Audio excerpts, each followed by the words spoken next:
Here's my heart, Lord. Here's my heart. Here's your heart.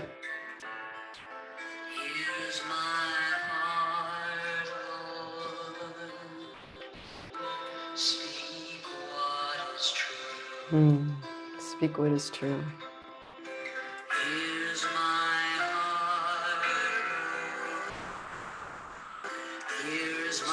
You hear that harmony? That's Reverend Grace harmonizing with herself. So good.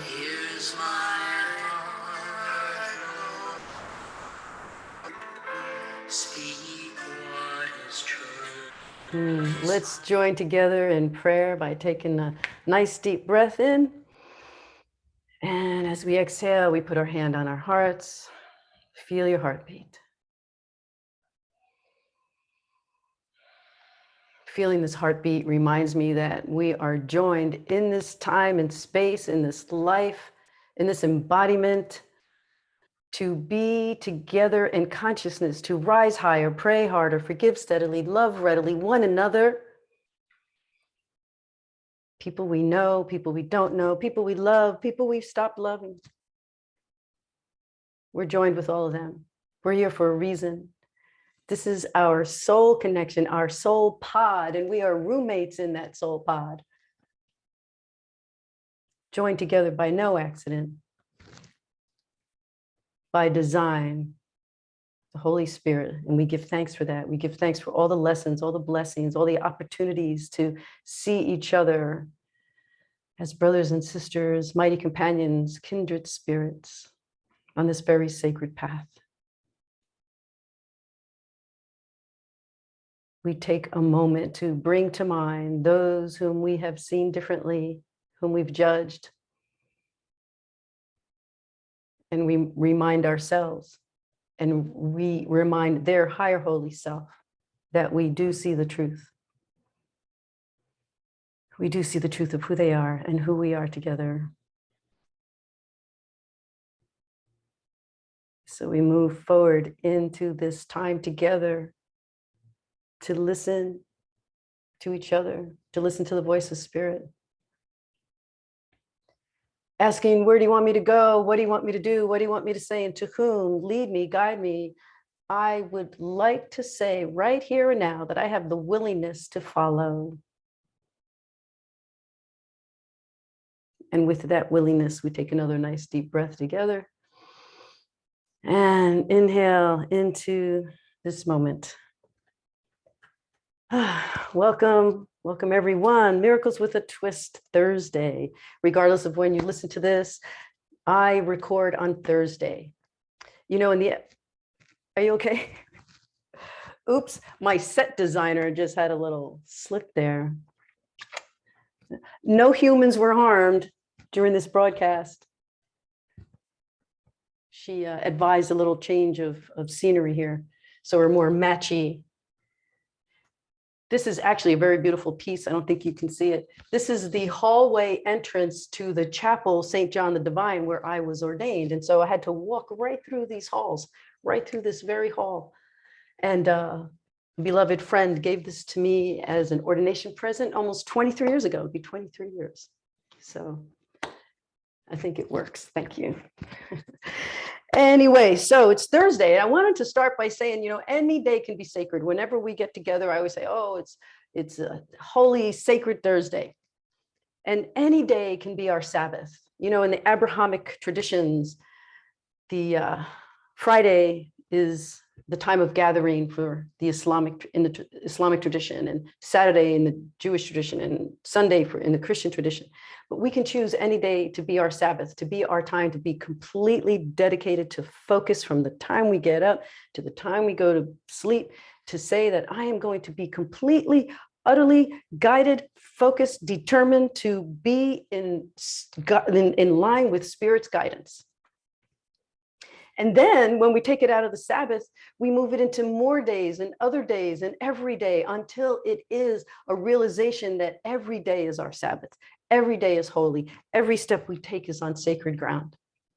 And that's what the Course is moving us toward. That's what any sacred path, any holy path, any spiritually dedicated path, whether it's a religion or a mystic's path, regardless of what it is that's taking you there, you're moving in that direction of realizing that wherever you go, whatever you do, whoever you come in contact with is an opportunity to be a blessing and to receive a blessing and to be involved in the blessings of the world, to rise higher, rise higher.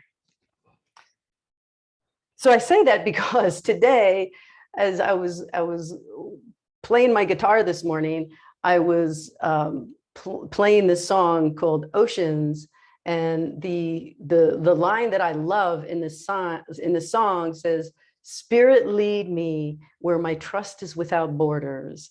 And I have this desire to be in trust at all times, but I am not in trust at all times. So I'm playing the song and I'm trying to figure out some chord variation, and I kept coming back to that line, and I ended up writing it on my whiteboard in my teaching area, my former teaching area. And I wrote, "Spirit, lead me where my trust is without borders." And then I left. I left here with the full intention of coming back and speaking on the lesson plan that I had worked on from last week up until last night. Starting with our last broadcast, I had the intention of digging deeper into miracle principles, specifically from the CE edition. But then something happened, and as I've said many times, I'm not in charge. I'm not in charge of this curriculum. I just show up for it. So I was on my way to an appointment, and I stopped at the store. And on my way out of the store, I passed a woman who was sitting on the sidewalk crying. She looked like she worked in the store because she had sort of like the shirt on and she had a lanyard with a name badge. And so I walked past her, and I'm thinking of the song, "Spirit, lead me where my trust is without borders." Do I stop and speak to her? Do I check on her? I mean, seeing somebody on the sidewalk isn't that of an unusual sight in city life. So I think, well, what I'll do is I'll take note of her name and I'll add her into my heart, into my prayers, and into my prayer box. I have a prayer box in my chapel, my little chapel room. And when I tell somebody I'll pray for you, I actually put their name down and I put it in my prayer box. It becomes part of my prayers. So as I'm trying to receive some sense of what I should do, I'm kind of moving slowly. I'm pulling out my phone and sort of hesitating so I can kind of get a sense, should I just keep walking, go to my car, or do I stop? So I look and I see her name. I see her name badge. And then I see this other woman come over, and this woman is, I guess, proselytizing in some way. And it sounds almost like a reprimand, but it wasn't a reprimand, but she was like yelling and saying, "You shouldn't be crying. You should be calling out to God. If you're going to cry over anything, cry over God, call out God's name." And this woman's like crying and crying. She's like, "Yes, yes." And I'm still walking, and I'm thinking, I don't know, that just didn't seem like that was so helpful, but I still wasn't quite sure what it was I needed to do. And so the woman, the yelling woman who's yelling at the crying woman says, "Why are you crying? Why are you crying? You should just be calling out to God." And the crying woman says, "My son was killed in a car accident today."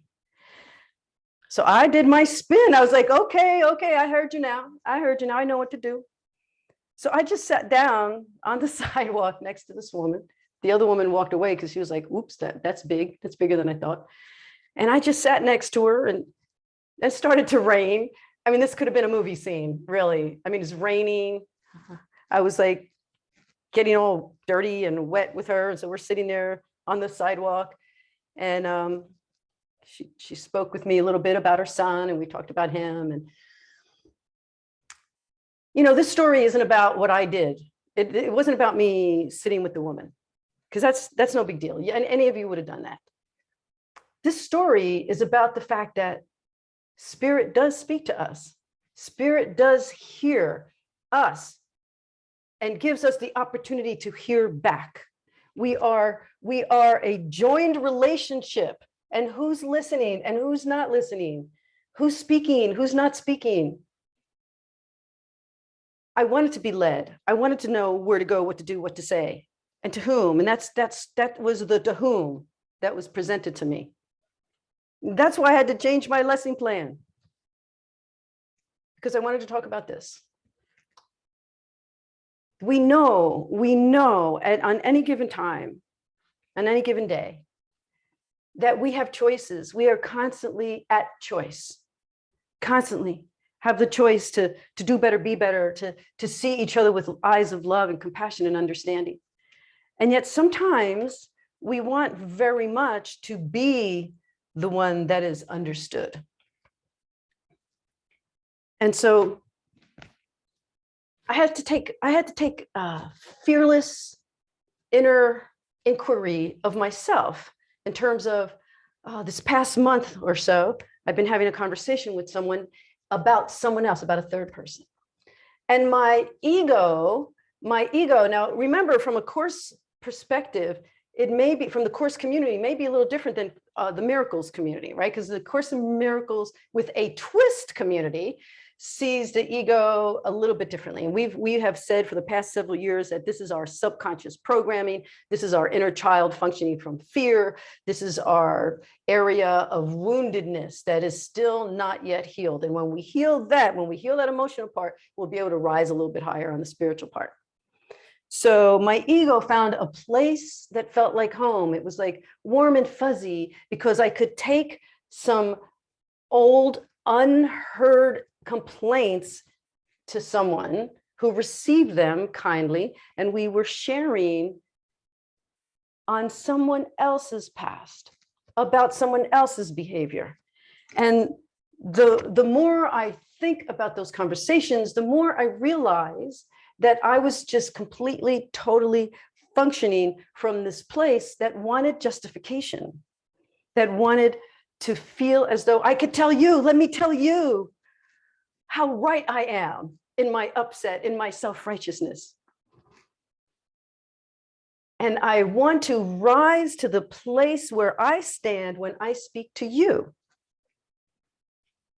and recognizing the need for a shift. So it reminded me of something that was written many years ago in The Bumpy Road to Enlightenment by Laurie Cardona, subtitle Thoughts Collected Along the Path. I wrote this when I was talking about pre-ordination spiritual path. When I became a minister, there were a lot of things I thought I knew. There were a lot of things I thought about in terms of how the world should be, how people should be, how I should be. If it is based on my concept that I was taught and that you were probably taught about a angry, judgmental God, this God who created us in the image of love, created us to be as the creator in its image and likeness. So that meant that we could also have judgmental, angry self-righteousness. Or so we think, right? That's what we think until we really start shifting more away from that way of thinking and that way of being into the atonement principle of A Course in Miracles, which is the changing, miraculous change of our way of seeing the world. So I thought that it was okay to be angry and judgmental because my God was angry and judgmental. To me, looking in a mirror meant defining a product who I saw in that mirror needed to have achieved a certain amount of professional notoriety, a specific degree of academic achievement, a particular kind of partner. And what I found out after I really became dedicated to ministry, to spiritual path, and then A Course in Miracles, was that I was really wrong about so much. I was wrong about that perception, about that idea of the angry, justifiable God giving me angry, justifiable human. Not that we don't have those moments, but we don't have to build an altar to them. You know, in the Sufi tradition, it tells us there's a story about us building an altar in our hearts. We're building an altar in our hearts. And every time we are kind, every time we're forgiving, every time we're understanding and compassionate, we get some more material for that altar. Now, when we fall off the path, when we do spend time in our judgment, in our condemnation, the altar isn't destroyed. We're just not given extra material. We have our hands behind our backs. We're not holding our hands out for the materials that are needed to create a more loving space within ourselves. A higher altar, a more developed altar, a more complete altar within ourselves. So I found out that I was mostly wrong about thinking that my own individual ego was so real and so important. I was wrong to think that I'm separate from others simply because my physical body is different and apart. The concept of one mind, one love, one consciousness was and continues to be an evolution of learning and understanding. And you know what? We are told so early on. I mean, this book, A Course in Miracles, instead of all the pages and chapters that it is, it could really just be a booklet. It could be as little as my little book. Because you know what? It tells us very early on. Here in chapter 1, section 3, it says, when you have been restored to the recognition of your original state, right? Your original state of being, which is what? A higher holy self. Our higher holy self that is without so much wounded, troubled, judgmental, angry ego. When you have been restored to the recognition of your original state, you naturally become a part of the atonement yourself. Now, the atonement is this place of a higher way of being. It's referred to as the Great Crusade. That's what we're on. We're on this great crusade to bring more light into the world, to bring higher consciousness into the world. And within ourselves, to start within ourselves. As you share in my unwillingness to accept error in yourself and in others, you join the Great Crusade to correct it. Listen to my voice, learn to undo the errors and act to correct it. The power to work these miracles belongs to you. That's everything. That's all we need to know. That's all we need to remember. That the power lies within us.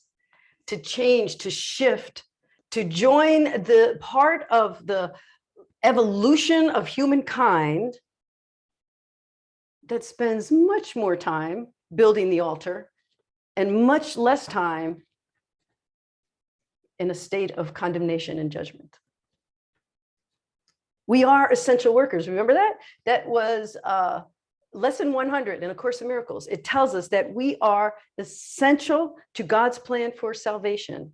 And during COVID, we were like, yeah, we're essential workers, because that was where the term came from. But actually, the Course tells us from the very beginning, we are essential to God's plan for salvation. We are here for that. That's what we're here for. And it's like a daily best, right? What can you do on any given day? What's your daily best today? What is it that you can do to rise higher, forgive steadily, love readily, and not be so in search of the place to justify your story? That's what I've been doing. I've been wanting to justify my story. So years ago, I had this reading, and it wasn't really comfortable for me. Like I didn't really buy it, you know, like for me, I'm using air quotes. I didn't really feel like that was really my story, but I'm going to tell it to you because I feel like it's all our stories. I feel like it's for all of us, not just for me. So this woman gave me a reading, and she said that, this is for you though, right? So you're like the lost king. So it's the story of the lost king. This young child rebelled at some point as he grew up in royalty. It's kind of an old story. If you think about it, we've heard it from lots of different traditions. Buddhism, for one, Buddha left his home. But in this story, the child gets to be a teenager. He rejects all the frills and the thrills and decides to go out on his own. But what happens when he goes out on his own is he forgets everything. He becomes ill. And he forgets everything. He forgets where he came from, and he doesn't know how to get back. He doesn't know where to go. He doesn't know what path to follow. And so for years and years and years, he becomes a homeless wanderer. And he's just living off the kindness of others.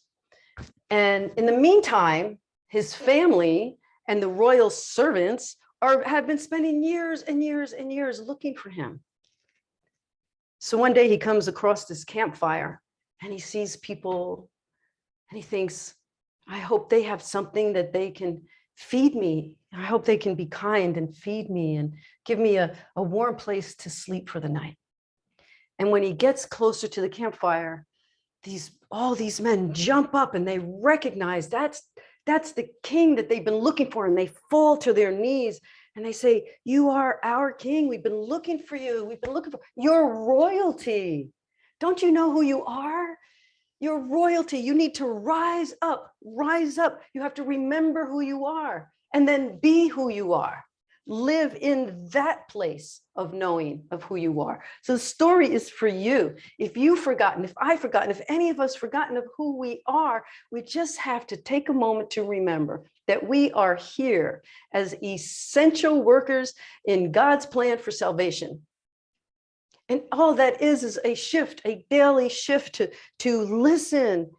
Spirit, lead me where my trust is without borders so I can keep moving forward, knowing where to go, what to do, what to say, and to whom, because you are leading me and because I'm listening, because I'm building this altar within to you, for humanity, for my brothers and sisters. Anyway, so I'm reading this other book called Wild Mercy by Mirabai Starr. And she says, she's talking about mystical wisdom. She says, wisdom teaches us that we are all born with a particular task we are meant to do to contribute to the healing of the world. And we are precisely and perfectly designed to do it. And isn't that what lesson 100 is telling us? We are specifically and perfectly designed to do it, to do this thing that will allow us to follow the voice of Spirit, to be helpful when we're needed, to be kind when we're needed, and to shift out of our need to have our ego story told. Maybe once, maybe we need to just, vent a little bit, but we don't have to live in that place of venting. We don't have to build an altar to venting. We want to build an altar to our higher self, our higher holy self. And we can do that. You can do that. We can do it together. So I wanted to end by reading an essay from Ken Wapnick. It's called Act Your Part in Honor. Your destiny and purpose are far beyond the meaningless distractions of specialness and littleness. There is a clean place where littleness does not exist, and that is in your right mind, and that is where the memory of God is. This is our true home. Away from home we go until we finally awaken from the dream. Our purpose is to move away from littleness of any kind. So each and every day, remember your purpose. Each and every day, remember why you are here. From a right-minded point of view, to learn how we are all the same. We're not above each other, not below each other. We are all the same. We are not responsible for anyone else's happiness. You're not responsible for my happiness. You're not responsible for any displeasure I may feel. We can only do what is within us to do. And what is within us is whatever we are willing to do. So we hear the voice of Spirit according to our willingness to receive the guidance. And if we're willing to make a change, then we move in the direction of that change. So I'm going to just read a little bit from lesson 100 since I mentioned it. And then we will move forward this week with true, dedicated understanding of who we are, who everyone else is, and continue to say, Spirit, lead me where my trust is without borders, because if we are borderless, then we are full of trust. Sometimes a little scary to just walk in trust, but we are going to do that. My part is essential to God's plan for salvation. Just as God's child completes his father, so your part completes the plan. God's will for you is perfect happiness. Why should you choose to go against that will? Without your joy, God's joy is incomplete. Without your smile, the world cannot be saved. While you are sad, the light that God himself appointed as means for you to save the world is dim. It's dimmed. and no one laughs when the light is dim. You are essential to God's plan. Just as your light increases every light that shines in heaven, so your joy on earth calls to all minds to let sorrows go and to take their place beside you in God's plan. Beside you, beside me, you and me together. Because why? Because your light increases every light that shines in heaven. So I see your light. I believe in your light. I believe in you. Thank you for this time. God bless you. See you next week.